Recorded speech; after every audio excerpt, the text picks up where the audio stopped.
Hello, everybody. This is Joshua Hatton with One Nation Under Whiskey Podcast. I'm joined today, and as always, by my good friend, my business partner, Mr. Jason Neil Patrick Harris Johnston Yellen in his house. Guilty as charged. You know, that's not the first time you've said guilty as charged. Are you just used to being charged of crimes? I am not Joshua. I am a freeman. You're a freeman. How you doing? I'm all right. How you been? I'm all right. All right. How you been?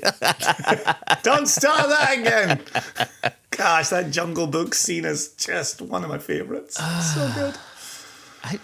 The vultures, so good. I don't know if... With the Liverpudlian accents. I don't remember the vultures. I remember the monkeys. I remember the bear that sings about bear things. What's the bear song? Has the bear song? You might say bare necessities. Oh, yeah. Bare necessities. Yeah. Who's the one that sings about bare essentials? Who's that one? I think that's Billie Eilish. Jason, we have so much to cover in this episode.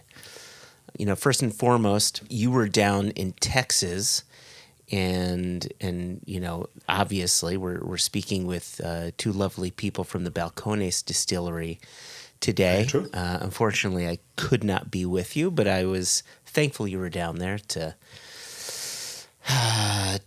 take up the helm, to grab the helm, to take the driver's wheel. Jump into the breach. So there's obviously that we will be getting to, but a few things happened. Last episode, maybe the episode before that, you had put forth a challenge to our listeners.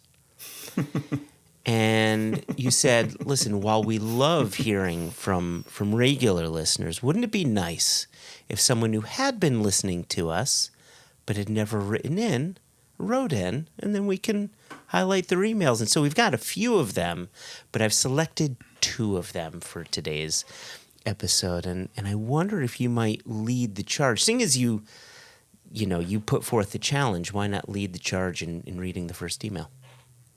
I will once again jump into the breach. I thought it was a good challenge, especially at a time when questions email remains down. Yeah. And we're still pitching the info@singlecasknation.com as the number one way to get in touch with us right now. Yep. So this email opens, "Hi, JJ and J. Medium time listener," which I love. First time caller. I started listening to the podcast 4 years ago, which... Holy moly, to think 4 years of listening makes you a medium-time listener. Right? I would still go with 4 years being long-time listener. I would give kudos there. Indeed. I started listening to the podcast 4 years ago, and it quickly became my favourite whiskey podcast. And, let's be honest, my overall favourite. Thank you very much. Whoop, whoop. That's wonderful. That is awesome. I'm answering Jason's challenge from the latest episode, writing in to just say hello and thank you for creating this incredible community of whiskey nerds. Whenever I meet a fellow whiskey lover and we inevitably start swapping recommendations, bottles, bars, etc., I always insist they give your podcast a try. Oh, gosh. That is a very cool. Right? Thank you. Amazing. On a separate note, I especially loved your recent interview with Chris Riesbeck. I've been following Westland since joining the Judgment of Westland in New York City a few years ago, and I'm hoping to visit the distillery this summer on a trip to Seattle. I'm also eagerly awaiting your Westland Sauternes release. Thanks again, Rebecca. And I'm going to say, Rebecca, for being a long-time listener and first-time caller and responding to my challenge. Email us your address and I will personally send you a bottle of our upcoming Westland Sauternes cask. Am I leaving that in? Yeah, 100%. Wow. Wow, look at that. And they always said the Scots were tight, but look at you. Look at you, just shipping bottles left and right. I'm going to hit up Chris Riesbeck for half the bottle cost. Yeah, there you go.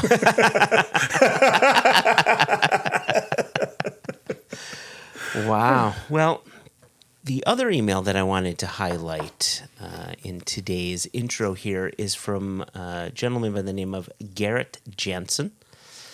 And the subject simply reads, "Challenge accepted, writing in." Awesome. Hey, Jason and Joshua, first-time writer, relatively short-time listener, though I did unintentionally meet Joshua at Travel Bar during a tasting. Ah, nice. Travel Bar. Still need to get there. Talk about it all the time. I cannot believe you. I'm only failing myself. Yep. And America, I might add.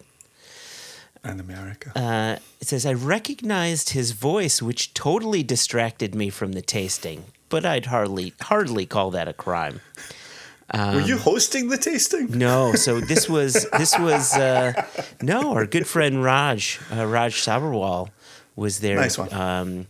Tasting people out on Claxton's bottlings.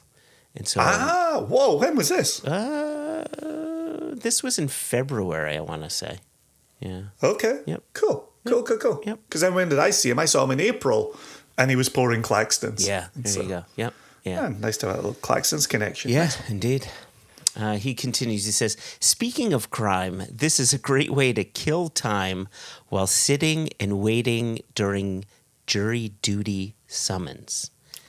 Which brings me back to your original statement at the opening, where you said guilty as charged. I feel as if there's a connection here.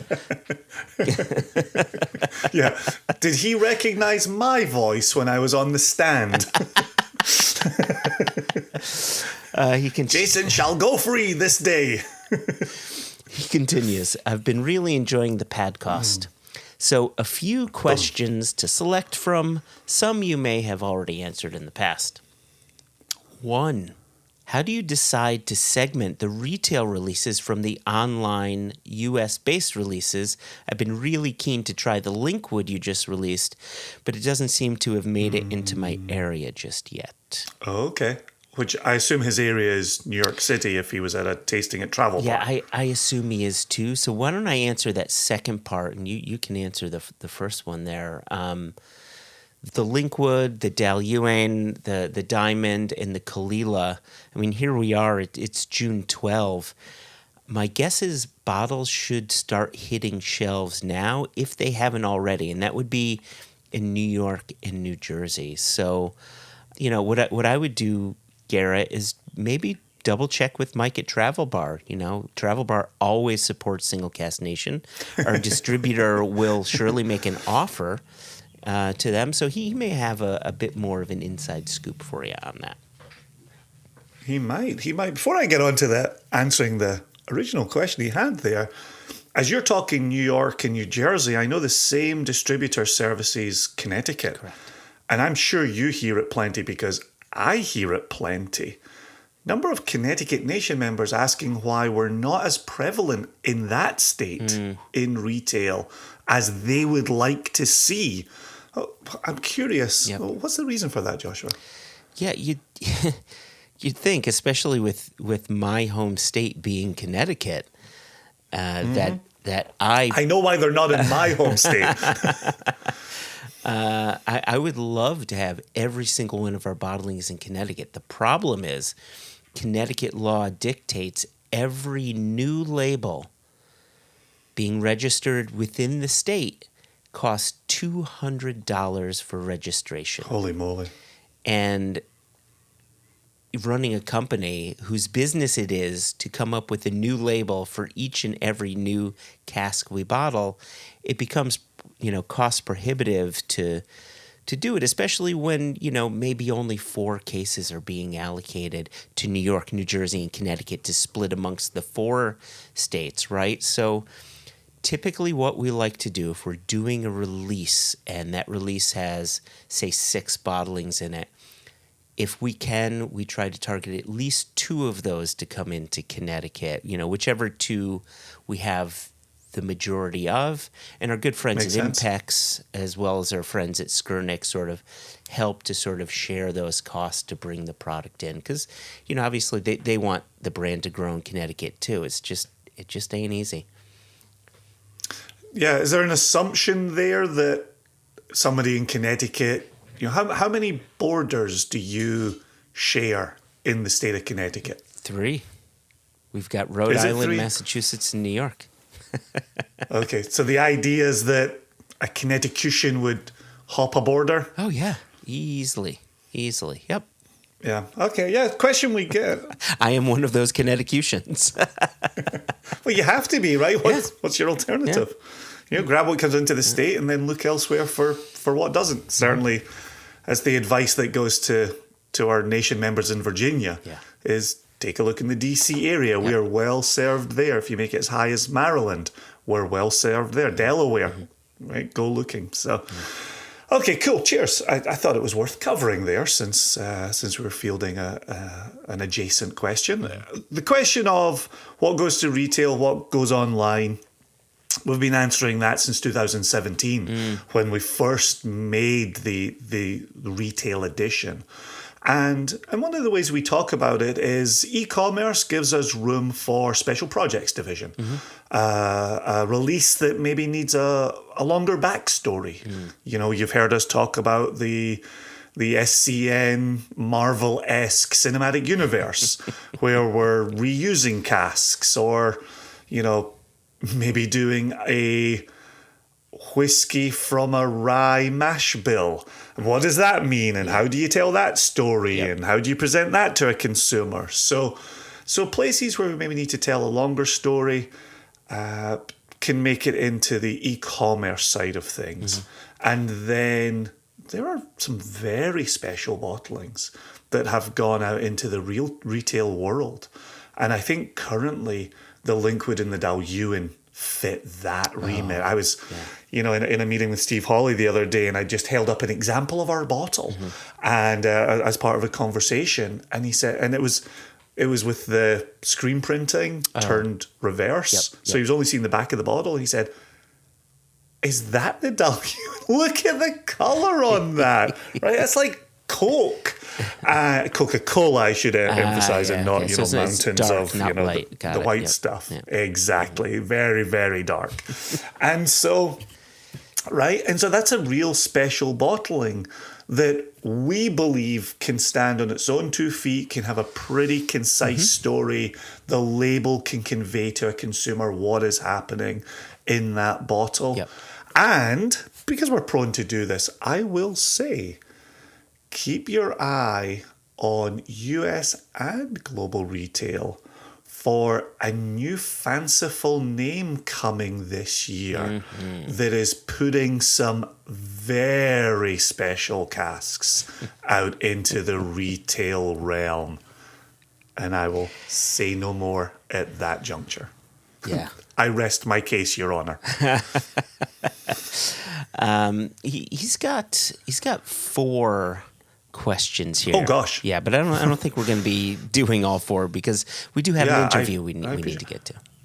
What about, can we hold one until after the interview? Oh yeah, come back and have a further conversation. I think that's a great idea. We'll include one more question, and it will come after the interview. Perfect. With the interview mentioned, and with you saying earlier, Joshua, about being deep in the heart of Texas. Like Grandma. Hello, Dottie. It's me, Pee-wee. Where are you calling from? Texas. Where? Honest. Listen, I'll prove it.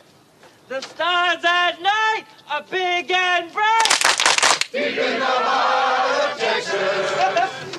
The idea was for you and I to have the opportunity to go to Balcones for the first time. As it ended up, I went solo, and what a trip and what a welcoming group of people. We've been collaborating with Balcones since, 2017, would you say? I also pointed out to our friends down there that we had season 1 of this very podcast had Zach Pilgrim from Balcones on it. Correct. That is correct. Yeah, I think the first bottling we did with them, which was a marriage of 2 casks, if memory serves, was 2017. Yeah.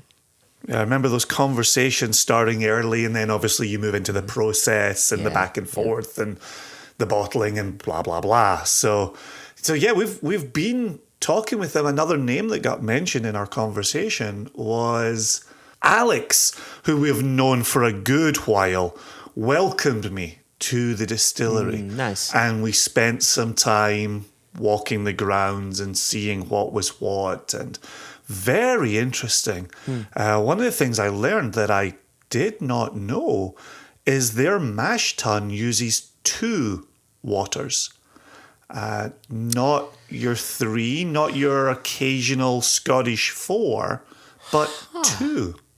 That's similar to M&H out of Tel Aviv, but they need to do that for Shabbat observance purposes. I don't think anyone at Balcones are Shabbat observant when it comes to production, at least. Not when they come to production, no.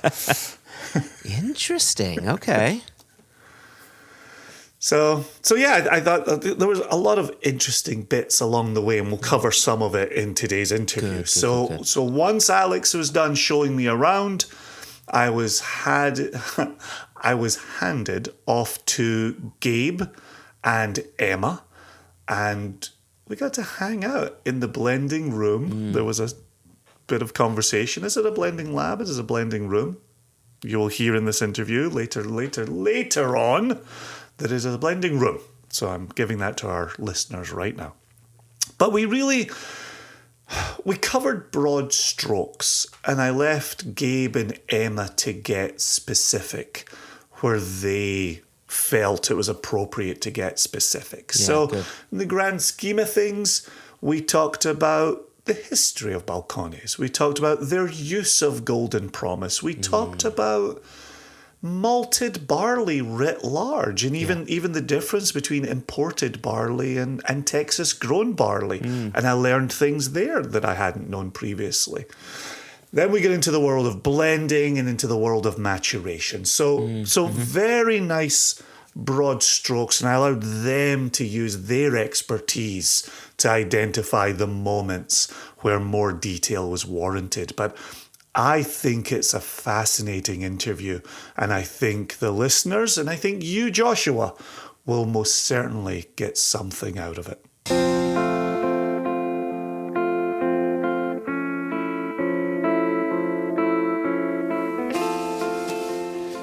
I'm sitting here in Waco, Texas, with Gabe and Emma of Balcones Distillery or Distilling? Balcones Distilling, ING. It's a gerund. I'm Gabriel. I'm Emma. Well, thank you both for making time for me today. I had the pleasure of wandering the grounds with Alex and staying within the blue lines. Of course. I'm a very good boy, very good at doing what I'm told. We've had a couple of chats with Balcones on the podcast, as we call it around these parts. And one was a long time ago, season 1, with Zach Pilgrim, and then later with Winston Churchill Edwards. And so those were excellent conversations. But being at the distillery today is my first time out here, and has really brought home the production, the maturation, the things you get up to over here. But I wanted to start with the fact that you're producing multiple styles here. There's a bourbon, there's a rye, there's a single malt, there's rum. Can you speak to what that's like day in, day out, like a bit about your process there? I think probably the best way to start is from the beginning, as usual. But when we started, we got into this to make single malts. That was the love of the founders and the folks who originally got everything moving. Was they were enamored not with bourbons, not with ryes, not even with rums. They fell in love with single malts from the UK. Scottish single malts, and that'll save me correcting you. To be clear, but they were drinking Ardbeg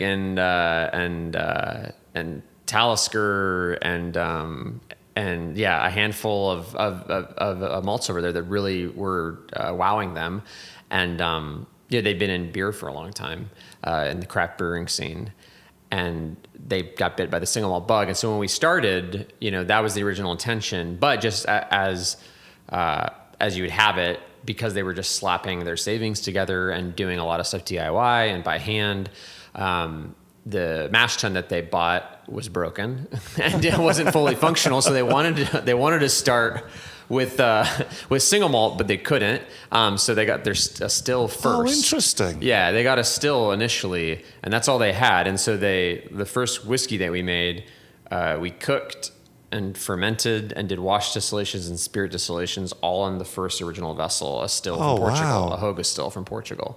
And so that's why, so really talk about your kind of tools determining your medium a little bit, that's just what they had. So that's what they did. But they also knew from the beginning that they weren't interested in just doing bourbon, because they didn't put that into virgin oak. They put it into used oak because, it kind of been done before. I think they had an early sense of maybe what really intense virgin oak impact might do in the Texas climate. And we're like, okay, well, let's see what it's going to do in a used cask. And they started with the corn whiskey. And that was intentionally off the beaten path of like, everyone else is doing this. We want to kind of explore this other avenue. Gotcha. And it was a little bit in keeping with the idea of single grains from the old world tradition of like, oh yeah, these expressive grainy whiskeys that are showcasing the grain substrate and not overpowering it with oak. Is it fair? We've got Gabe first and then maybe Emma. Is it fair to talk through what you do in a day-to-day and how the bourbon, the rye, and all the others fit into that day for you, like an average day? I would say I'll bounce that over to Emma, but I'll start by saying, because you have one day and then you just mentioned 4 different mash bills, so we're obviously not doing them one. At 8 a.m. we do the rye whiskey, and then right around 11 we start doing the bourbon. It depends on our production cycle and what's going on. But I think from across the whole facility, I'll let Emma, you can kind of speak to, what running each of those looks like. Yeah, as far as blending goes, we pretty much blend one core release at a time. We don't typically double up on what's on the counter unless there's an LTO out, a special release, or just a QC project. So we kind of get to focus all in on one of those things. Like we get to focus on single malt or on bourbon or on rye. And with our stills, we have 2 spirit stills, and so there are occasions where we're running the same mash bill on both still sets, but that's kind of where we see more of the overlap day to day, where we might have rye running on still set A and then corn or malt running on still set B. Oh, interesting. Huh.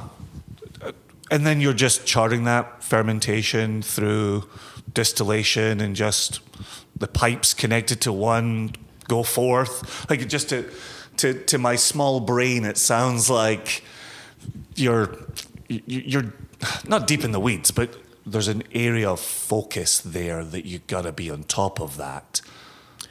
Yeah, absolutely. I mean, so we definitely see ourselves exploring 2 traditions. Like, we speak in-house as, okay, this is a single malt, and then we have American style whiskeys, corn, rye, and bourbon. Yeah. And we've been laying down a lot more single malt than we have of the American style stuff, I'd say the last 2 years. Okay. To kind of like, swell the war chest a little bit and just, and increase our stock and really, put our eggs in that basket. But what I think is important to state is that we do double double pot batch distillation. So that's, we don't have a column. We wouldn't know what to do with one if you put it in front of us, except whack it with a hammer and probably break stuff. But we do pot distillation. So all of our, even though, we are running bourbon mash bills and we're putting things, we have run bourbon mash bills and put things into virgin oak, same with rye, whiskey. We're not doing a column. Everything kind of meets in the crucible of the double pot distillation. That being said, our malts are run through a mash lauter tun. So we're separating. Obviously, we're leaving grain behind and taking the sugary liquid and fermenting it off grain and distilling off grain.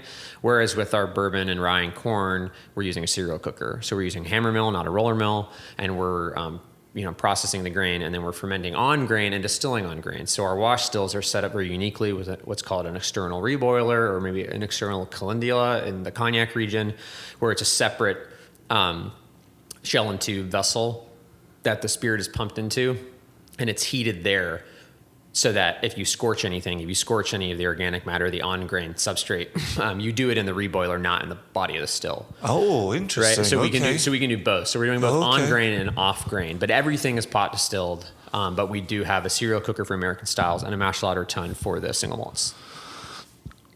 In coming through the facility with Alex earlier and talking our ways, we got to the mash tun. We talked about 100% malted barley going into that mash tun. And he talked about 2 waters going through that, a first water and then a sparge water. Growing up in Scotland, learning the business in Scotland, you see a lot of 3 waters. And then sometimes the outlier in Scotland is the 4th water. Mm-hmm. And so what do you find the value in the 2-water system is? And is that all the way back to 2008? I joined, which is probably important to say, I joined in 2016. So when I'm talking about stuff before my time, it's the royal we. Gotcha. It's not me there. Emma joined in 2021. Okay. So Emma joined in 2021. Okay, so recent history. Yeah, so recent history. So kind of like the not the old guard, not quite the old guard, the newer guard. And then when was the building move? So we bought this building in 2013, 2014, and we moved production into this facility in February of 2016. Okay. And then I joined December of 2016. Ah, okay. Yeah, so I've only ever known just this facility. So I can't fully speak to how they were doing things back then. I don't think they were sparging. I think they were doing batch. They were doing adding large additions, batches of water, and not doing like our sparge is a continuous sparge. So yeah, we have a sparge ring in our mash tun, and we're doing one long continuous sparge. Interesting. Yeah, after our initial mash in. But speaking to the different levels of water, I'm familiar with some of the Scottish practices, and I think largely it's maybe related to efficiency. You can retain, some of your last runnings and use that next, and hey, you get a little bit more fermentables, that exactly. way. So I guess our facility isn't quite as chic, and not quite as efficient in that regard. We have had to do it a few times where we maybe mashed in at too low of a temperature, so we had to draw some off and heat it up and then throw it back in. That we did that once or twice, clogged a couple of plated heat exchangers and pissed off our maintenance manager. But yeah, the second water for a while, when I first moved in here, we were just batch sparging. So we were just adding in water through the cereal smasher, and then we had the continuous sparge ring put in, and now. That's honestly been great because it's improved our efficiency. It's like leveled the grain bed evenly, and I think allows for just like a more controlled process a little bit. Not necessarily for consistency, just for there's no reason to kind of bastardize your substrate and your raw ingredients with like a misshapen mash bed, or you get a ton from one side of the mash tun and then you leave a bunch of fermentable sugars on the other side of the mash tun. No reason to do that. So, and then are you raking that periodically, or is that man, I love the depth. It's good. It's good. It's great. It's lovely. So yeah, we were actually had a practice where we were raking pretty frequently Golden Promise, and Golden Promise is a very steely, sturdy malted barley, right? Perfect. So it has a lot of tenacity and it can really withstand a lot. It's made. We get it from Simpson's. Pre this facility, we would get a lot of it from Fawcett. They do a lot of floor malted Golden Promise malted barley in the UK. Both Simpsons and Simpsons owns Golden Promise. But Fawcett is, for some reason, is allowed. They may license it. They're allowed to use it. So those are the two malt houses that you can get Golden Promise from. But yeah, very steely, sturdy barley. And so we would do we do a really long rake on that. As we're matching in, we're continuously moving the rakes on the Golden Promise.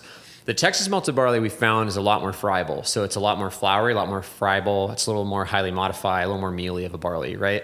And so because of that, we had a lot of problems basically creating a paste over the false bottom and sealing in the false bottom and getting horrible runoff. Understood. And so it's actually recently our quality technician, Johnson Haygood, he explored just doing right at the end of your mash-in, doing like a quick turn of the rakes, maybe like a full 360-degree turn, just at the end to settle the bed.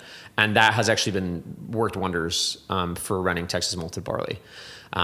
Because now we have we have open bed, we've settled the bed, so we have great, flow through the bed, but we haven't really smashed in any of the flour or kind of shredded any of the barley on the bottom of the false bottom. So yeah, but that was a lovely lesson for us, and just, the expectations that you have between two different regions that are producing barley and growing barley and different maltsters, and going, oh yeah, you can't apply the same process to every raw ingredient, Have you experimented with other malted barleys?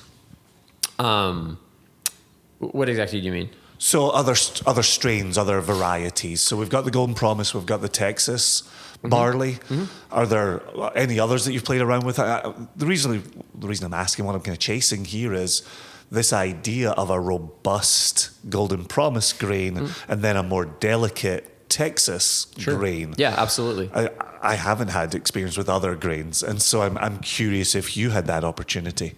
And I'm sorry, Emma, for taking all the barley history. I've been around the block a little bit. I'll take it. But yeah, so when we started, and this is a key maybe thing to help understand our interest in single malt and kind of why one of our flagship single malts, Texas One Single Malt, is made with Golden Promise. When we started producing single malts all the way back in 2010, I think when we released our first single malt, there was no brewing and distilling happening on Texas malted barley. There was no brewing grade or distilling grade Texas malted barley being grown in the state of Texas. Gotcha. It's all feed barley. It's all 6-row. It's feed barley. And it's been that way for a really long time because we released the first whiskey in Texas, possibly ever, definitely since Prohibition, but likely ever in Baby Blue. So there's no scene, there's no community or scene here when we got started, right? Mm-hmm. So we reached for Golden Promise because that was one of the ingredients of a lot of the single malts that we were drinking that we were really enjoying. So this kind of throwback heritage, delicious, scrumptious grain, barley. And so that's what we reached for. And then in 2014-2016 window, a maltster was deciding to open up in the state of Texas by the name of Blacklands, and they were working with Texas A&M to bring in varieties from around the country and around the world and just try field test them at Texas A&M to see, hey, which one of these barleys being grown in other regions around the country could work in Texas. The initial variety they settled on was called Conlon. Never heard that. Yeah, and since then, that was 6 years ago, and then about maybe really quickly we moved to Genie, which is a more modern variety. Familiar. Low GN, very delicious. And the last 2 years we've been on Odyssey, which is a 0 GN. And so that's what we've been using predominantly. So if we're talking about variety, there's that. Now Blackland's closed. So after a couple years, Blackland's closed. And now the maltsters we're working with are Tex Malt in Fort Worth and Maverick in Amarillo, where Maverick is a little smaller scale and Tex Malt is the biggest player in Texas malted barley. Oh, okay. Yeah, and they both make excellent malts, and we really enjoy working with both of them. Our mash bills tend to be from them 100% of their pale, though we've tried 100% Pilsner malt, but tend to be 100% of their pale malt. So they're not their distiller's malt, but their brewer's pale malt. Okay, understood. I'm sorry. I'm not known for my brevity. I'm going to give the microphone to Emma, and I'll leave the room. I'm done, okay? You'll be missed, Gabe. Please don't leave us. Don't go. So again, on my tour with Alex, I saw something absolutely remarkable that I don't get to see really ever, which is you've got a spirit still, and please correct me if I'm attributing it to the wrong still, but a spirit still that's got 4 turns of a coil above it. I think the line arm was discussed there. Mm-hmm. So a cyclical, would you say that? Yeah. Cyclical line arm with 4 turns on one of the spirit stills, but then 10 turns on the other spirit still. What are you, my mind is still blown. I'm just imagining it, seeing it again in my mind's eye. But what are you finding there? What's the purpose of having that in place? Yeah, so I'll be similar to Gabe with using the Royal We. I joined December of 2021, so this is coming from all the stories and tours that I've taken. But when we moved into this facility, we were greatly increasing our size and our production capabilities. And so Forsyth actually custom made those stills for us. And correct me if I am wrong, Gabe, but the old building, the line arm traveled quite a distance, like across the building to get to the condensers. And so they kind of wanted to replicate this ratio of distance plus keeping our intense climate in mind and also maximizing this space. And we end up with these coiled line arms that allow the vapors to travel in the copper line arm longer, similar to how they did before. And so it also just helps us in general with this climate. We get more reflux. We get a little bit more of that like bright, snappy spirit on the still with the higher count of coils. It gets slightly more reflux on that still. So there have been times where we've geared certain spirit types to be distilled on certain spirit stills because we're going for a particular character. So on the one with more coils, we'll get that bright, snappier kind of characteristic, and then we get a little more body and oily character on the one with fewer coils. Okay.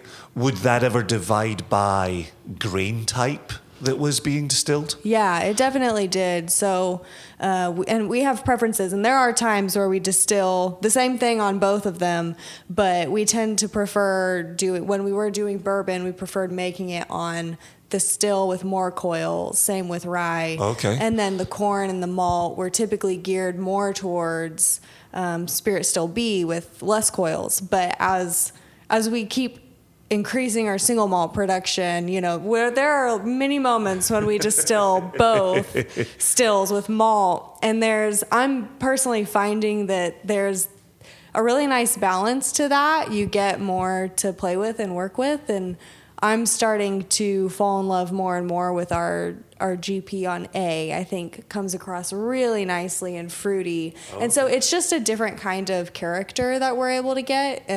When I think of it as a blender, I just see like that's another tool that we'll have in the future to work with for texture and body and all of that. Very nice. And so I love the way you just very comfortably slipped in GP on GP on A, right? Yeah. And because I've been down seeing it, right? So it's the Golden Promise. Yeah. And then A is the 4-turn It's the line arm. more coils. A is the 10 the 10 turn. Okay, wow. Getting it in my head is so remarkable, and all that reflux that you're getting. So I think you've just perfectly opened the door for the next topic, which is blending. So just imagine I'm the family dog and I know nothing here. Just again, talk me through. What are you receiving? How are you? And you did that one earlier as well with your QC, right? Your quality control. Yes. And so talk me through that process. As you receive a sample, where does that go? What do you do with that? Yeah, so when we are looking to start working on a blend, we will request samples of any barrel that could be a candidate for it. So depending on mash bill, barrel type, age, sometimes we'll add in barrel notes just to keep track of whether something's slated for an LTO or we want to wait on it a little longer. We take all these things into account and get this tranche of samples in. And each vial represents one barrel, and we just organize them out on the counter. If we have different mash bills pulled, we'll separate them by mash bill first, then typically by barrel profile. So we like to keep like groups and chunks of similar barrel profiles together. And then within that, we'll start sorting them by age. And we keep things organized in a way where, like with malt, we sample every single individual cask. We do analysis on every cask. Whenever we're working on Texas 1 single malt, it's occasionally we'll be able to kind of lot together a group of casks that were from the same distillation day. If they went into the same barrel type, then we will lot them together in like a mock-up kind of group. But because we use so many used casks, you get a lot more variety between the maturate and what the flavor profile is going to be like. And so we'll take notes on the nose with the aromas, kind of like the intensity of it or the experience of it. We'll take notes on flavors, texture, finish. Again, kind of just the experience, like what is this, how does this feel, like what is this overall impression. And we'll also make note if we notice any flaws or anything that, you know, like maybe one cask isn't as far along as we thought it would be for its age and barrel profile, or if it has a little spicy, prickly texture, we make notes of those things as well. And then when we're done with all of our like grading and blending, we'll create work orders to help those casks and like mitigate those kind of, I hate saying flaws, but those, you know, those, deviations. And when we're blending, we do, we take all of the highest quality scores. So each barrel gets a quality score, and we take the top 2 scores generally and start kind of building a base from there. We'll do we pretend every barrel has the same amount of volume in it. So we'll do like an equal proportion from each barrel and start building groupings of barrel profiles, and then we'll start combining those together and just slowly build up to a base. And that base needs to build up to the flavor profile for the blend, but also to the volume that we're needing and wanting to create. And then when we get happy with where it's at, we'll send that list off of barrels to dump. And then we get a sample back of the actual base we're working with. And then we get a better idea of average volume per cask that we got, and start working on adding minor additions to the blend until it's across the finish line and we approve it. That's fascinating. Like, what a process to be going through.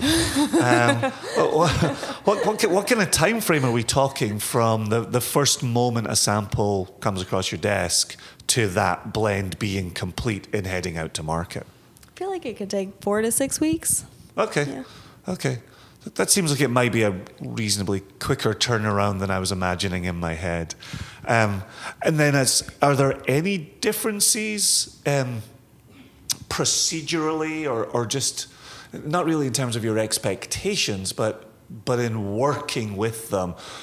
How different is single malt from bourbon, from rye? Do you have to kind of recalibrate your own brain as you move between those grains? There are moments where I feel like it comes easier for me. Like sometimes switching between mash bills is helpful because it gets me out of the weeds. Like if I'm working on malt for an extended period of time and I just stay in one space for too long, it almost feels like I stop noticing the subtleties, or I start noticing my notes are becoming more and more similar. And I'm like, okay, I need a break from this.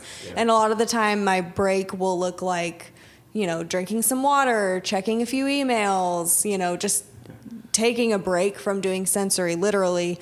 But other times, if we have other mash bills out on the counter, it can help to jump into a different world and just almost like shock the palate. Yeah, that's well said. And just try doing sensory on some corn whiskey or rye, and it's just a completely different flavor profile. It puts my brain in a different space and kind of forces me to focus again. Do you ever have a moment when you move, and we don't need to name names of grains, we don't need to make them feel bad about themselves, but do you ever go from one grain to another grain and you think, oh, I kind of forgot what you were able to bring to the table, grain over here.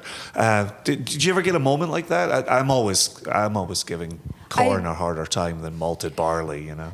I think I definitely do. I see it happen with certain barrel profiles where maybe I underestimate them. And then I visit and they surprise me. Or feel like I've learned a lot with my time at Balcones and just our different profiles and all that they can do for us. And I've been shocked multiple times by Gabe pointing, me bringing a blend sample to him and him giving feedback and just like, yeah, this one thing is missing. And where he sends me to find it is shocking. And I wouldn't have instinctively gone there necessarily. And so that's been a fun kind of pattern to learn in our warehouse. Awesome. But your blending experience, Gabe? Yeah, I mean, I think as far as the different whiskey types that we produce, I think what's kind of fun is we're doing something. We really do perceive that we're doing something a little bit different between the American style whiskeys and the single malts. I mean, it's kind of ironic. It's like you can kind of say, oh, like to your point, corn. Corn's a little ho-hum. I mean, you put it in tortillas for God's sake, But to corn's credit, you're not making tortillas out of malted barley, So there's a lot to corn just standing on its own. And I think there's so much within the substrate of our rye and corn whiskeys that we're trying to honor, right? I really do feel like our single malt is exemplified by this really complex melange of fruit and grain and honey and sun-kissed barrels. And there's a whole lot that goes into it. It's very complex. But in a way, to me, it kind of needs all that. It needs that fruit component to kind of help make the barley component make sense, the substrate component makes sense. So we're pushing that fruity character through esterification for the style of our fermentation, right? Whereas on rye and corn, and I'll go one step further. On the malts, we're dual pitching yeast. We're adding a malt whiskey strain and a ale yeast strain. And we're encouraging this complexity and a little more heavy alcohol character so that we have the cocktails to create esters and create fruit character, right? Whereas with the American whiskeys, we're pitching just the one malt whiskey yeast strain, which is a little bit more of a workhorse, producing a lot of alcohol, but also like a little less complexity because we're trying to expose the substrate. We're trying to, when you taste Baby Blue, we want you to taste corn, not tropical fruit, or peaches. But there's flutters of those in there, but we hope that you go, oh my God, it tastes like a tamale. Yeah, that's the idea.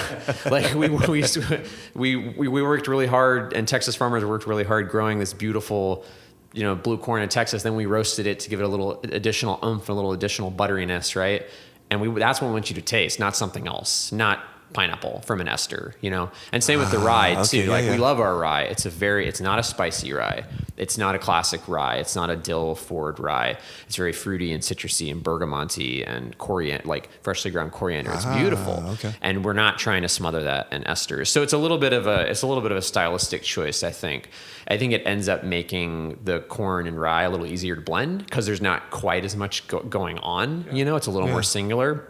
Whereas the malts end up being incredibly complex. Not only are we looking for grain character and body and acid, we're also looking for tropical orchard and stone fruit. And so it just ends up being, and then oak contribution too, and then virgin oak character and all the elements, and so those end up being the most fun blends, but also very taxing. Whereas I honestly feel like we could do a Baby Blue blend in our sleep a little bit because it's just like, it's a little easier to do. So previously Emma opened the door perfectly for the next question. Now you've just opened the door perfectly for the next question, which is, traditionally we've talked about Balcones and really Texas single malt, this baking Texan sun and like the new charred oak. And I feel like there was an easy story to tell there. And I think, being guilty as a consumer, it became very easy to pigeonhole Balcones as a Texas single malt with this intense heat and new charred oak. Is there a more subtle story to be told there, for us as consumers to be heard there, as you've worked your way through the maturation program, the different casks that Emma's alluding to, the different qualities that these different casks are bringing to blending purposes? Have we fallen into a lazy trope in describing Texan maturation? I love this question. It's great because there's so many ways we could address it. But yeah, I won't disparage us, and I won't disparage anyone else. I think the really rewarding thing about what Emma and I and the rest of the staff gets to be a part of is that we're at the beginning of hopefully a 100, 200 year, 1,000-year whiskey tradition. And so when we started, we were working with what we knew, which was nothing.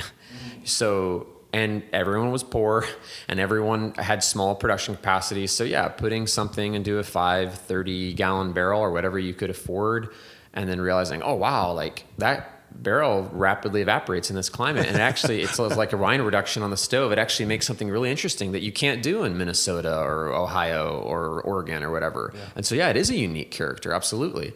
And so I don't want to disparage anyone for doing that at the beginning, because it was what we knew, and we were pioneering, we were cutting our teeth, That being said, I think we've, us and other Texas producers, got known for some really bombastic, tannic, bold, powerful whiskeys, and we still release those, and we still enjoy those, definitely. But I think the next phase we're in, it's a little bit in maturity. You kind of start out a little bit more, not cognitively impaired, but you're a little bit more brash, and you're trying to find your style, and you're trying to find your way, and you're in your red phase where everything's love and emotion and power. And then you reach this next level, and you learn some lessons, and you skin your knee, and your heart's broken a little bit, and you go, oh, like I wonder what subtlety and elegance, and I wonder what just a different relationship to where we are could reveal. And so that's kind of, I feel like the next era for us is going like, what, that is one way to use the Texas climate, but it's we don't want to pigeonhole it into a certain barrel size and a certain type of character when we're just starting. There's so much more to explore. And so in-house, I'll move into actual production stuff instead of philosophy or whatever. I was loving it. You were waxing so great. poetic. Yeah. Emma's rolling her eyes. She's like, this is like this is the second time I've heard this today. But no, so in our maturation program, what we've done to kind of move ourselves more into the exploration of like subtlety and elegance and grace within the Texas climate is one, we don't want to. It's disingenuous to perceive the Texas climate where we are as this like this malicious character that we have to make sacrifices to, and does these really unpredictable, cruel things to our whiskey, which I think is some of what the early days was like. Is like, oh man, like, that's a little bit like this boasting, like, oh, making it in Texas is so hard. But we're trying to partner with it and go, okay, so let's do lower entry proof. We get a lot of evaporative loss here, but not if we drop the proof in barrel, because there's less of a difference to equilibrate. So lower entry proof in this climate is what we've explored. And over the years, we've probably dropped our average lower entry proof by at least 10 points. So from probably closer to 124, where everything was going in at almost max legal proof in the US for whiskey, down to closer to 114, 115. Okay. And a part of that, was recognizing that the Texas climate was, sending our spirit deep into the barrel and extracting a lot from the cask, a lot of tannin, a lot of lactones in a very short amount of time.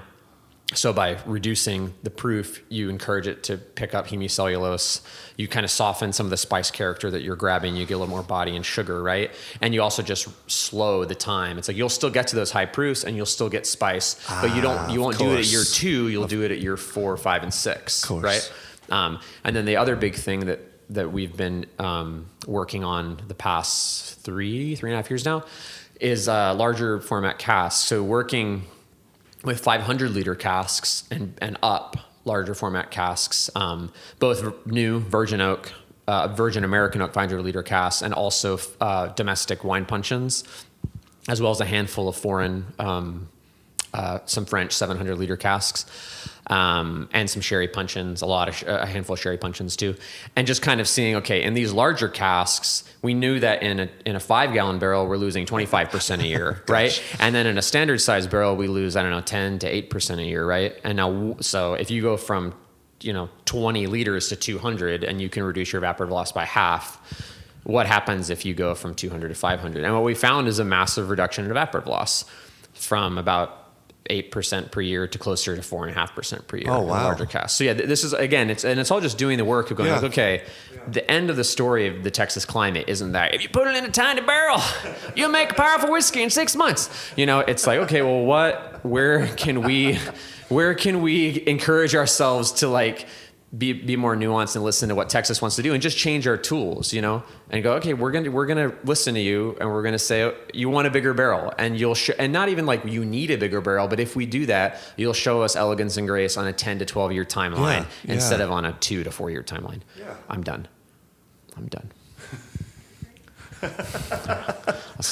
Is there anything you would like to add to what he just said? I feel like that's perfect. That's one of my favorite parts about being at Balcones is how intentional everything is, every decision is, and we really are at the very beginning of Texas history in the whiskey industry. We're babies compared to the rest of the world's whiskey industry. Sure. And to be a part of doing this exploration, and Gabe touched on seeing what Texas whiskey could look like in a more delicate, nuanced profile 10 to 12 years from now.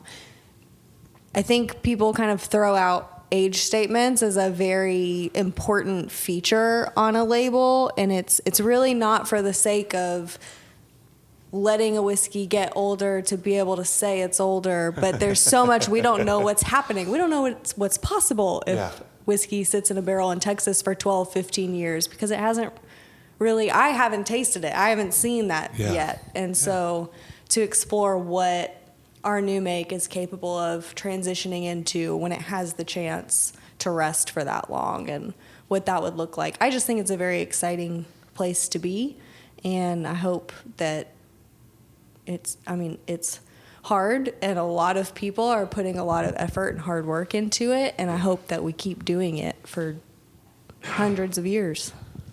No, so this is remarkable how wonderful a job each of you is doing opening the door to the next question. Because last year you had 15th anniversary. Congratulations on that front. I know you're both working diligently in the blending space here. And so as you're guiding the next wave of Balcones, I know we're talking about larger casks. I know we're talking about using the environment perhaps in a different way. From a flavor profile, from a flavor standpoint, from a grain standpoint, what are you looking to work on, to implement, to add to that Balcones history over these next bunch of years? We'll keep that term nebulous. Nebulous. It's a great question. I mean, So a big piece for us is the maturation side. And it's a holistic approach, because it's easy to parse things out and say, well, what are you going to do with the barrels? It's like, well, we also recognize that if we put something in a barrel for 12 years, we have to distill it differently, because we need a different cocktail of compounds at the beginning to make sure that we have solvents and we have the character that we might want at the end, which means that it's not going to taste the way that we're used to it tasting, as new make or as 1, 2, and 3 year old. That front of just peering through time at what our Texas single malt distillate could do in barrel is a big piece of what we're looking forward to. And then we've increased a lot the amount of Texas malted barley that we're laying down. So we're trying to dig more deeply into the state and build relationships across the state, and work with our maltsters, work with grain brokers, work with farmers to help understand what's possible here, different regions. Most of the barleys come from the high plains. We'd love to get some out of the hill country. We'd love to get some even closer. The high plains is 8-9 hours away. Oh my God. So what if we could get barley, within an hour or 2 hours from here? It would be really interesting to see. So that's one thrust. And I think one of the big things too for us is, you mentioned the heat of the climate, which, affects maturation, but also we do long, and we didn't touch on this yet, we do long open fermentations. So we do long acidic 7-day fermentations on our malt. We encourage microflora. We encourage the Texas environment and critters to kind of take hold and help inoculate and contribute to what we're doing. And so that means that we get slightly different character throughout the year, depending on what we're running, right? Depending on what's in the air, right?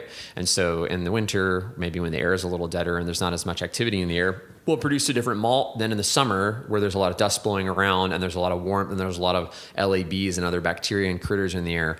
And so, eventually we'd love to get to a point where we could quiet ourselves enough and still ourselves enough to actually be able to listen and hear that and pick up on those subtleties and be able to tell that story for our location, our home in Waco. So that's going to be, I think, exciting for us. We're very, there's a lot happening on the barley front and other parts of the country, and a lot of people are experimenting and doing a lot of different things. I think for us, we see, the barley side has been important, but we've restricted our medium a little bit, because we don't do these big multi-barley mash bills, multi-malt mash bills, where we don't have 5 different types of barley. We just do the one. And we've pretty much done that across the whole portfolio, except for our bourbon mash bills for the most part. It's 100% roasted blue corn. It's 100% pale malt. It's 100% Golden Promise. It's not 85% Golden Promise and 1% chocolate and 10% Vienna or whatever. And we've restricted ourselves to just kind of okay, we're using this size brush for this, instead of the teeny little brushes and doing all these little things. Is we've kind of narrowed our focus so that it's more like vintage. It's more the climate and the maltster and the substrate having its voice, and not all these options in the kiln. It's more okay, no, this is what you're getting. Yeah. You're tasting the place, not a decision necessarily that a human made. So I can't not ask you what I'm about to ask you, which is, so many distillers, and certainly in Scotland, we hear the C word of consistency. And here you are sitting here talking about seasonal variants, but those samples, as we've discussed with you and Emma, those samples are going to come to your desk and you're going to make a blend out of that. But now you're talking about vintage. Is there a way forward that does become vintage for Balcones, or will it be spoken about more kind of off the record? If you're at a tasting and you've got someone's attention for a longer period of time, what does that story look like going forward for you, and are you grappling with consistency? I think there will be expressions in the future that emphasize vintage. Okay. Yeah. Oh, thank you. Intentionally, yeah. And in regards to consistency, that Emma and Alex, who are in the room, have heard me say this before, and so feel free to roll your eyes. But yeah, we don't fetishize certainty. So we're not interested in consistency. We're not interested in making a whiskey that tastes the same all the time, because it's really an impossibility. And well, one, we're not interested in it, but and two, in Texas it's hard, and that's part of the cadence that we're learning with our climate, is that's not necessarily what Texas wants to give us. It's going to change. And, to some extent, obviously, Emma is a diligent blender, and we're blending together, and we're, fine tuning, for example, lineage. We're going to let's get as much tropical fruit as should be in lineage. But often we can't do it. Sometimes we can't, and that's because of the critters. That's because of the microflora and the Texas contribution and that fermentation character that is out of our control, and that's intentional. And so, all of our bottles are batched. So you can look on the back and go, oh, that's lineage 21-1 or 22-1. The first lineage blend that Emma jumped in on when she first started, she blended it a little differently than I would. Yeah. We did it together, but it got down to the final decision, and she's like, I really like this one. I was like, well, I would do this one, but let's go with that one, And it's a little more fruity, it's a little brighter, it's a little more effervescent. It's great, and that's just all part of it, that each distiller is going to do things a little differently. One, Josh had salsa verde tacos that morning, and so his head cut is a little less conservative than maybe it would be because his palate is a little maybe fatigued in a way that it wasn't the day before, and so it's going to be different. That's all part of it. That's the human component to this. Yeah. That is our contribution to what Texas is contributing. So it's this mix of both of those things, and we don't have no intention of acting like we're producing something that's the same all the time. Yeah. Well, it sounds like a celebration of people, a celebration of environment, a celebration of location. Like that sounds wonderful, and a wonderful thing to communicate to a consumer. Yeah, it can be tricky to take because and Jared has espoused this before, and it's totally valid. Is that within a brand, you do need this idea of what the brand is, and people want familiarity. Yep. That's kind of why they keep coming back. Yep. They go, "Oh, that's safe. Oh, I love that expression. That's the expression that I drank with my dad before he died." And it's like, well, we don't want to go so far away from this thing that we released into the world that now is a part of other people's lives that they can't recognize it anymore. Yeah. But we're also not trying to do it in such a way where it's the same for 10 years. And you get a bottle of that, like it's a cheeseburger at McDonald's. Where it's like, I know it's going to have the exact number of onions and the exact grams of ketchup every time. It's like, we're not interested in that. But to honor what we've done before, but to allow it to have its own life.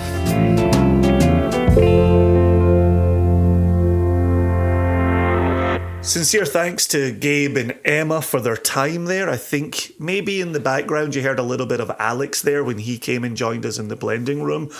We will circle back as we get out of this episode to hear a little bit more from Gabe and Emma.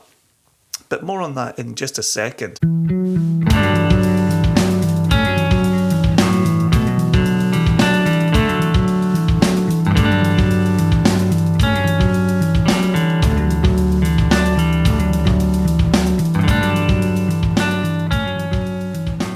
The day after being at Balcones, I had the pleasure of hosting a Drammers tasting in Austin. And that meant I had the absolute distinct pleasure of getting to hang out with the Feldners, David and Erin Feldner. It was very nice. So wonderful, so wonderful.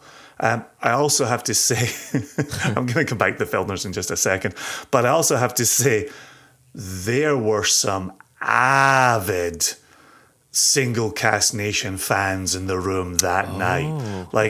People showed up to a Single Cask Nation tasting with bags of Single Cask Nation bottles. Even to the point of saying, I was waiting until you or Joshua or both were in town so I could open this. Wow. And then opened up, Wild Turkey 12-year-old. Wow. Unbelievable. And I'm saying, no, please don't feel like you have to open it. Please don't.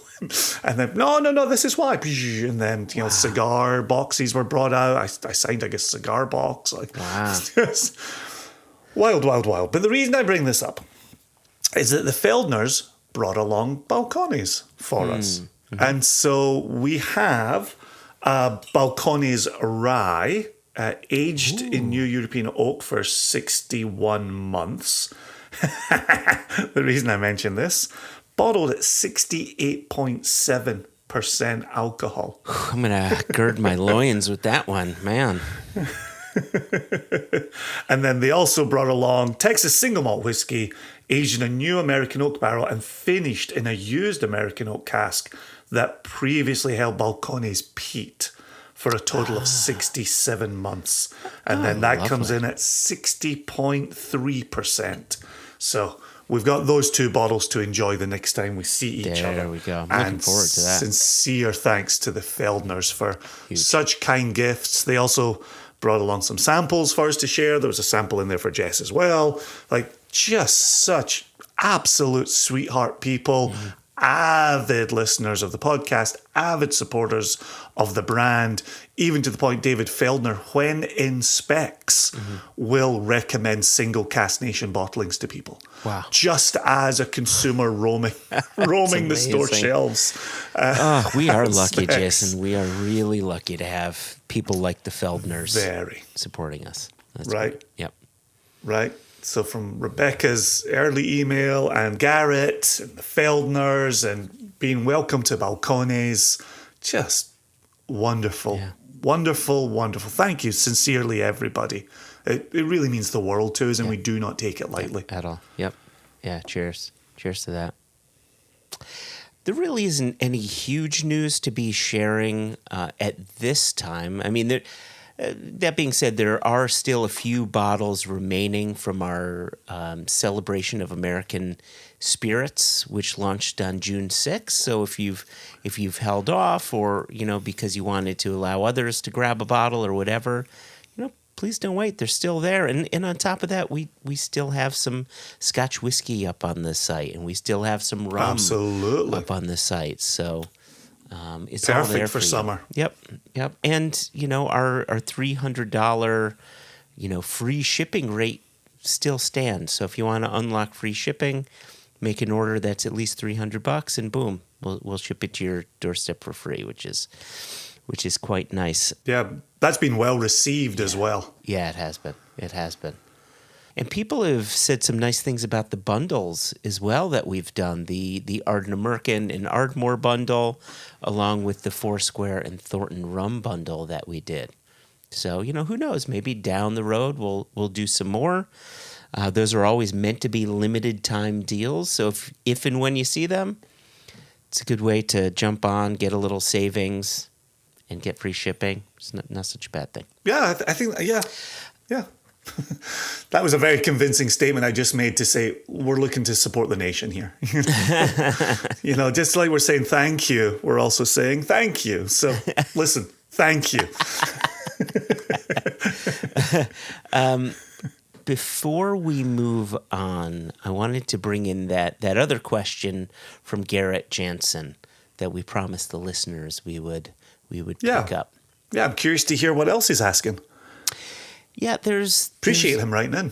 There's one that I really quite liked here, and it mentions Jess, and anytime we get a chance to bring up Jess's name, I think is something we must do. So he says, for sure, Jess has said in an episode that she's struggled to get along with Ben Nevis. Have there been any distilleries either of you took your time to come around on? Any loves at first sip? Any loves that may have been soured? Oh, I like that. Oh. Yeah. So obvious first go-to for me, and really the biggest turnaround. Which, before I get to that, I will say, Ben Nevis was on my list. Right? Yeah, sure it was. Ben Nevis wasn't really a go-to for me. I had some bad experiences, and then, boom, it landed really well. The big turnaround that comes to mind for me is Glen Scotia. In tasting Glen Scotia in the mid to late 90s, absolutely not a fan. Really turned off by it. And completely wrote it off while going about learning tons of other distilleries. Yeah. Then, and I think regular listeners know how we feel about the man, but I think the Ian McAllister era is... Yeah. I'm trying not to be too effusive, but I don't know if I can avoid it. I think he has overseen the most spectacular turnaround of any distillery that I can immediately bring to mind. I go searching for Glen Scotia. I don't quite collect Glen Scotia, but I certainly enjoy purchasing it. Oh, yeah. And when you and I are sourcing casks, Glen Scotia is something that always gets our attention. Like, okay, let's see what this one has to offer. So that for me is a whopping turnaround. What an achievement from Ian and the team and Loch Lomond, so on and so forth. But there was definitely, I agree with you, there was a Darth Vader turns Anakin Skywalker moment with Ian McAllister coming on board, where there was a sea change there, right? There was a switch, and Ian McAllister coming on board, reworking some of that liquid already in wood and working on the liquid in production. it's just clear they're putting out some fantastic liquid. So I agree with you there. Yeah, and again, right, it definitely came with a change in ownership. It came with a change in investment. It came with a change in policy. Like, you know, I was even looking over, I think, whiskey.com the other day. And they were saying, you know, at the time they had written their entry, like, wood is the current focus of the distillery. And you go spend time with Ian, and Ian talks about that, and you know his love of bourbon, right, in his Campbelltonian accent, right, and his absolute love for that. But then his discovery that not all bourbon is created equal, right, you know what a Buffalo Trace cask will do, and what a Jim Beam cask will do, and him getting nerdy about bourbon on the back of you know their wood management policies. So love it. Yeah. Love it, love it, love it. So, and you Joshua, was a big turnaround for you. It's an easy one to answer because it wasn't an easy one to come around to. But once I did, it's so it's so glaring. So here's what I'll say. I have been a Bunnahabhain fan for a good number of years. I was really turned on to them years ago. When they switched the recipe over and they went from 40% non-chill filtered, they went from 40% chill filtered to 46.3%, you know, in their 12-year-old and their 18-year-old. And you'd said, pick up this Bunnahabhain 12 at 46.3. It's going to rock your world. I picked up a bottle, boom, it rocked my world. Agreed. And so then I went on seeking out other Bunnahabhains, specifically non-peated. I loved that there was this Isla distillery that focused on non-peated. And then we started receiving samples and tasting, you know, sips here and there from other people's bottlings of Bunnahabhain's peated offerings, namely Stoisha. And each sample, each pour I had turned me off. And everyone just, none of them fit with my palate. It was like trying to jam, you know, square pegs in a round hole. And now being part of the ASC family here and seeing what's available to us, we're saying, well, you know what? Either A, I'm going to come around to it, or B, maybe we'll find that odd cask that I finally say is good. And then we receive sample after sample after sample, and I'm starting to find that I'm loving each one more than the next. Like I finally came around to peated Bunnahabhain. It took me a good long while, but, Welcome. but here we are. Yeah, I guess my situation with them is slightly different from yours in that I really, you know, like you say, yes, when they made the move with the Bunnahabhain 12. But again, in first encountering them in the mid to late 90s, they were kind of flat. Yeah. They were kind of flabby. They lacked the structure that I was really looking for. And it wasn't until 2012 that they really landed on my radar. At the same time, I didn't feel a need, and Jess and I have discussed this at length because she thinks I'm incorrect, but I didn't feel the need to add a lightly peated or low peated Isla to the arsenal. Yeah. Right. I liked my Ardbegs and my Lafroigs and my Kalilas, and then came on with Kilchoman and obviously the love affair there. And so Bunnahabhain for me has just kind of percolated away on the back burner. And as you rightly say, exploring so many Stoisha casks has got me revved up and got me a little bit excited here. Yeah. Like, okay. And again, right, Jess is going to say, welcome to the club, right? We were waiting for you. And just some excellent offerings. And then seeing what it does in different types of wood as well has been really fascinating behind the scenes. So, Yeah, that's a good answer. I like that one. I think we feel quite similarly about Glen Scotia and about Bunnahabhain on this one. Agreed. And just to round out his question here, he said, "Are there any loves at first sip?" And he did ask another question, which was any loves that may have soured. And I don't want to, I think the fact of the matter is, so many distilleries are making great liquid, and tastes change, and I'd rather not focus on a negative and potentially say a bad thing, because my palate is going to be different from your palate, is going to be different from Garrett's palate. So let's focus on the positive. What was a love at first sip for you? Lafroig 10. Oh, Lafroig 10 Cask Strength, right? What was it? September, October 1996? Yeah, boom. That was that. Wow. Done. Look at that. The famous Finnish sauna Yeah. from my Finnish friend Petty Pirainen, right? There you go. Just boom. That came in like a ton of bricks. I still remember sitting at that table. I still remember the look on his face, Petty's face, since I couldn't see my own. But I know exactly how I felt in that moment. Yeah, boom. Gosh, 96. So, 86 or 87 distillate happening there. Gosh. Amazing.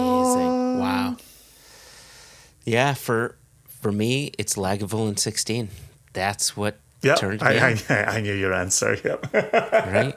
Right. When you can have a whiskey that has you focus on good memories and not just flavor, that's doing more. That's you're entering a time machine in that case, and that's what I love. Oh, without doubt. So, yeah. On that mention of flavor, for me it was I didn't think flavors like that could exist in a liquid. Yep. You get to drink this? When my guy at my synagogue had said, and I said, what whiskey should I try? And he said, do you like sweet things, spicy things, or smoky things? I'm like, I didn't even know a smoky thing could exist in a drink. Like, yes, please, and thank you. How far it's come. Indeed. Gosh.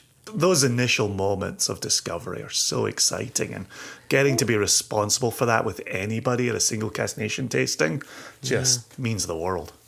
When's the last time you had a moment like that? That aha moment. This is going to sound a little bit like I'm trying to lead the listener. But I literally had it last week in a revisit. And so I know when the original moment was. Okay. But last week, right? Doing tastings, I pour the backwoods. And that chocolate cherry note floors me every single time. It's so dry and so gripping and yet so alluring, so delicious. And so I think back to the first time we tasted the Heritage Rye from Lee and Brie down there in Yakindanda, and I just think that was a moment where I thought, how is this happening? Yeah. How is this a thing in a bottle? Yeah. And that really gripped me. And so retasting our most recent backwoods took me back to that initial moment. There you go. Yeah. I think mine, the most recent one, was tasting, and it was bottled by the distillery. It was the Westward Pinot Noir single cask. It was bottled for Execs Whiskey Club. And it was doing things that no other whiskey had. And now I've been exploring Westward left, right, and center. And the fact that we bottled one that just blew my mind, and we've got another one in the warehouse that may see the light of day come next year.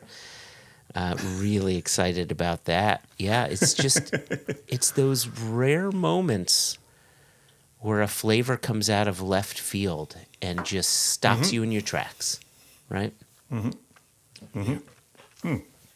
To go back to Rebecca's opening email from today's episode, I would also say, and I know we've said it on this podcast, I know it's not to everyone's taste, but Westland 5 malt.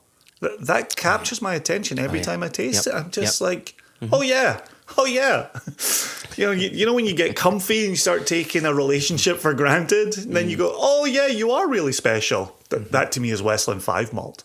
Yeah. And that turns my head every time. And I remember, oh yes. And I told this story the other week in Austin as well about you and I going out to Westland Distillery for the very first time. And that was off the back of Steve sending us the journalist press pack and us tasting it and saying, well, we have to get in bed with this distillery immediately. Immediately. Yeah. Yep. You know, on the back of a press pack. Yeah. And so to have that type of relationship and to continue revisiting that relationship is incredibly special. Yeah. You know, here they were as pioneers in what is now a growing category, but, 10 years ago, as small as could be. And here we said, oh, we're a small fledgling company with very little money. Why don't we hop on that? And I'm glad we did. It's a relationship that we both still hold dear, and it's great to have been part of that wave, part of that growing American single malt whiskey wave. And now with Balcones here, it was great listening back and hearing about their evolution, from years ago and the various spirits that they produced. I remember, first being put onto them through their Baby Blues. It's sort of a corn whiskey. And then they did a rumble cask, which I think was like a honey liqueur. Not a honey liqueur, but a honey liquor, distilled honey liquor. And then tasting some of their rye, and then tasting some of their single malts and their brimstone. And now here they are as they go on, and they're starting to focus more and more and more on single malt, which I really love. And you had asked them a very cool question. It was basically, what do you see for the future of American single malt? So, listen, why don't we end this episode with their answer to your question? Absolutely, yeah. And since we're not coming back in, let's get out of here saying thanks to Rebecca, thanks to Garrett, thanks to Gabe and Emma and Alex, thanks to you, Joshua, for helming the ship. Thanks to the Feldners thank you. For these beautiful bottles. And thanks to every single listener out there. Listen, if you want to take up the challenge, drop us an email, info@singlecastnation.com. We would, of course, love to hear from you and include you in a future episode of the Padcost. And until then, Joshua, here's to you, here's to us, and here's over to me, hiya, with Gabe and Emma. Cheers. Cheers.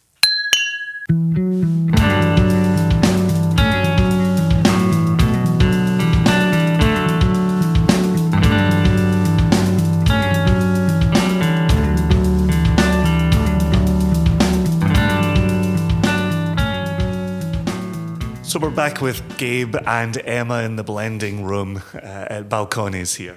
Blending room, blending lab, surely. Blending room. I always say room. Okay. People always call it a lab, and Okay. that feels way less artsy to me.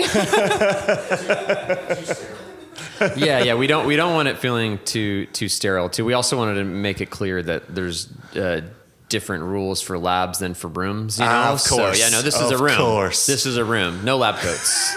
So here we are celebrating the blending room at Balcones.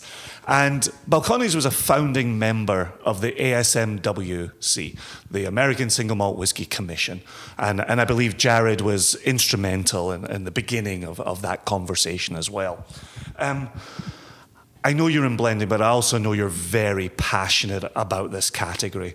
And I'm curious for each of you, where do you see American single malt going in America?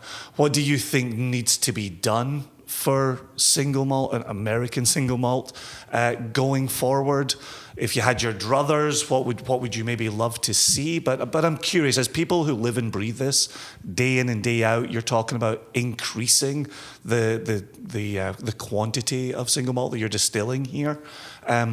What do you see? What do you think? Where are we going with this category? Soon to be category. Let's put some pressure on the TTB. These kinds of questions are always difficult for me to answer simply because the way my brain works, I leave it so open. Like, I hope what happens is better than I ever could imagine for it, and that I can't imagine it now because it's going to be however long in the future something amazing is going to kick off. But sure. I mean, as along with everyone else, I really wish to see it become a legal category.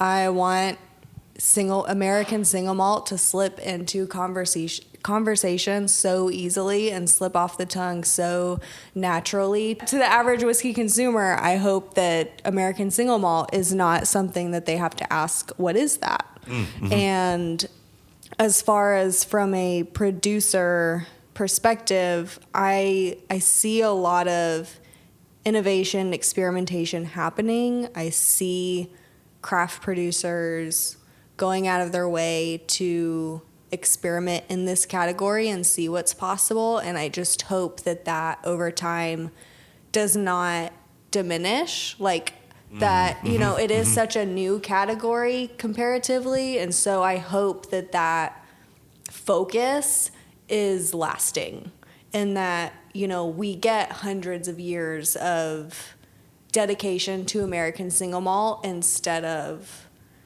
like, we're going to focus on this for 50 years and then like something else kind of comes along. And I hope that there's always a very strong presence of American single malt that keeps like pushing through and pulsating in the industry. And it's very intentional and just authentic. That's wonderful. But I feel very confident that that's going to happen. I feel good about it. And Gabe? Yeah, sure. I think Emma put it pretty well. Like, just our hopes for the hopefully imminent future, you know, of the legalization and standardization of it and recognition. You know, and there's been a lot. You know, there's been rumors, you know, from retailers and accounts and bars over the years, like, oh, well, as soon as it's da-da-da-da, then we'll da-da-da-da-da. And I don't really even put all that much stock in those. I think there's some retailers, they might have an American single malt section, but I don't think it's going to be some overnight wave. I think it's going to help, and I think it's very important, and we want it to happen. But I think that an exercise that we did many years ago, before the November 2022 acquisition by Diageo, was we were kind of planning the strategy on the sales side and marketing side, and I wasn't a big part of it. I was kind of like a fly on the wall. But I remember some of the stakeholders in that conversation going like, well, you know, with this American single malt category, we kind of need to see where it's going to go before we do more. And then we had the Nielsen data in front of us, and we crunched the numbers, and, you know, I think Jared and Alex and I were able to respond and go, no, like, if you look at the numbers though, we're 40% of that mix. So like waiting to see where the category is going is waiting to see what we're going to do. So we have to decide that we're doing this, and we have to decide that we are going to commit to this, and we're going to commit our time, energy, and resources and our money to educate folks and to really, I mean, it's up to us, you know, this idea that everyone can kind of just wait until the tide is high enough and then slip their boat in the water is like, no. I think, that's a tall order though. It's hard to do. It's hard to educate folks. I think it's been exciting to see some of the majors get involved at the very least to kind of, to show like, hey, use their reach, and their marketing divisions and their sales force to kind of like shine a spotlight on the new category. We're not threatened by that. We think, you know, the more the merrier. But yeah, I think it's going to take, even after the standardization, it's still going to take work. And I'm honestly hoping that it's sooner rather than later, so that we can all see, hey, that wasn't the magic bullet that fixed everything. This is still you still got to put your nose to the grindstone, and you have to bring people into your story. Don't wait for the TTB to do it for you. But all that to say, can't wait. Very excited. We have lots of plans. We have banners and sparklers, and kazoos, just waiting for the day. But it's not. I don't think it's a silver bullet. But we're very excited. So the way you're talking right now, then it sounds like it's the next step along a significant journey, and that journey of decades and centuries that Emma's hoping for into the future. Exactly. That's wonderful. I think that's a really articulate take from each of you. And I think it's very level-headed as well, which I would expect nothing less from the two of you. So thank you to Emma, Gabe, Alex for having me on site today. Brilliant. So happy to finally be here, see you all in your natural habitat. And it's been a blast. Thanks ever so much. Of course. Yeah, thanks for being here. Thanks for coming all this way. My goodness. Yeah. Easy peasy. Thank you so much for having us. Cheers, friends.